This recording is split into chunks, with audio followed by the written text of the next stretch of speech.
જીવનધારા વૃદ્ધાશ્રમ તારીખ 20/3/26 રોજ આજે જીવનધારામાં જે પથારીવશ વડીલો છે તેમની વિઝિટમાં અમે નીકળ્યા છે. જીવનધારામાં 30 કેરટેકરો છે જે વડીલોની સેવામાં લાગેલા હોય. અહીંયા બેડ રેસ્ટ વડીલો ઘણા બધા છે.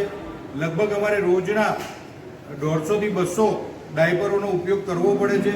અને જે અત્યારે હાલ આ ઉર્વશીબેન છે અને ઉર્વશીબેનને ડિમેન્શિયા અને અલ્ઝાઇમર કે તેની બીમારી છે. તેઓ પોતે ટીચર હતા અને ખૂબ જ સરસ તેમની લાઈફ હતી. જ્યારે અહીંયા આવ્યા ત્યારે તેમના લાંબા વાળ હતા, પરંતુ વાળમાં ઘણી બધી જૂનો હતી, એટલે હવે તેમના વાળ કઢાઈ નાખ્યા છે. ઉર્વશીબેન શું કહે છે તે આપણે સાંભળીશું. ઉર્વશીબેન, શું કહો છો તમે? હે, મજામાં છો ને? નવકાર મંત્ર આવડે છે? હે, પ્રિન્સિપલ હતા, પોતે પ્રિન્સિપલ રહી ચૂકેલા છે. તેઓ પોતે એક પ્રાઇવેટ સ્કૂલમાં પ્રિન્સિપલ રહી ચૂકેલા છે. તો આ રીતે અમારા ઉર્વશીબેન છે. અને હવે જે મુલાકાત કરાઈશ તે 98 યર્સના અમારા રસીલાબેન છે, અને આપણે રસીલાબેનની મુલાકાત કરીશું. તે પહેલાં આ બધો મારો સ્ટાફ છે, અને આ જે સ્ટાફ છે તે આ કેરટેકરોની ઉપર ધ્યાન રાખવું. અમારા જે નિકીબેન ને તનુજાબેન છે તેઓ પોતે દરેક વડીલોને ફ્રૂટ સમારી નાખવું, મગનું પાણી, અને દરેક વડીલોના નખ કાપવાથી લઈને દરેક કેર લેવી. તેના માટે જે અમારા આ ભાઈ છે ગૃહપતિ છે, તે પોતે દરેક કેરટેકરોની ઉપરના ઉપરી અધિકારી છે. અને એમની ઉપર અમારા દીપાલીબેન છે, દીપાલીબેન શેઠ, કે આ બધાને કંટ્રોલમાં રાખવાના દીપાલીબેનના હાથમાં છે.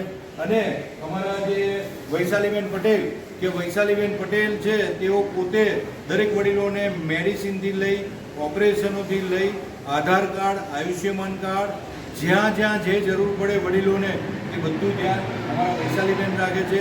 અને અમારા ગીતાબેન છે એ દરેક વ્યક્તિનું સુપરવિઝન અહીં કરતા હોય છે. અને આજે આ બે બા ઉર્વશીબેન અને રસીલાબેન કે જેમના કેરટેકર છે અમારા શીતલબેન, કે શીતલબેન બધાનું ધ્યાન રાખે. સીતા જે કેરટેકર બેન છે એ બધા બાને પોતાના માતા પિતાને જેમ સાચવતા હોય એવી સુંદર રીતે અહીંયા સાચવતા હોય છે. અમારા એક બા છે બિલકુલ બેડ રેસ્ટ છે, પણ તેમને ટીકો લગાવો, આંખોમાં કાજલ લગાવી, અને એ બાને રોજ અરીસો બતાવો કે બા જો તમે કેવા લાગો છો, અને એ જોઈને બા ખુશ થાય. એ તો પોતે બેડ રેસ્ટ જ છે. તો હવે આપણે બાને મળીશું. આ અમારા રસીલાબેન છે. આવા રોજ અમને આશીર્વાદ મળતા હોય છે આવા વડીલોના. 98 યર્સ અમારા રસીલાબેન, તમે જુઓ, તેમને આંખોમાં મેસ લગાવેલી છે, ટીકો છે. આ રીતે તેમના 3 અંગ કામ નથી કરતા, બે પગ અને એક હાથ, આ એક જ હાથ તેમનો વર્ક કરે છે. પણ અમારા બેન ખૂબ જ સરસ રીતે અહીંયા સાચવે છે. એટલે ખૂબ ખૂબ ધન્યવાદ બેન, થેન્ક યુ. તો આ જ રીતે અમારા પ્રેમાળ કેરટેકરો છે, અને બધા અમારી ટીમ સાથે ખૂબ જ સરસ જીવનધારામાં અમારા વડીલો સચવાઈ રહ્યા છે. દરેકને જીવનધારા વૃદ્ધાશ્રમ પરિવારના પ્રણામ.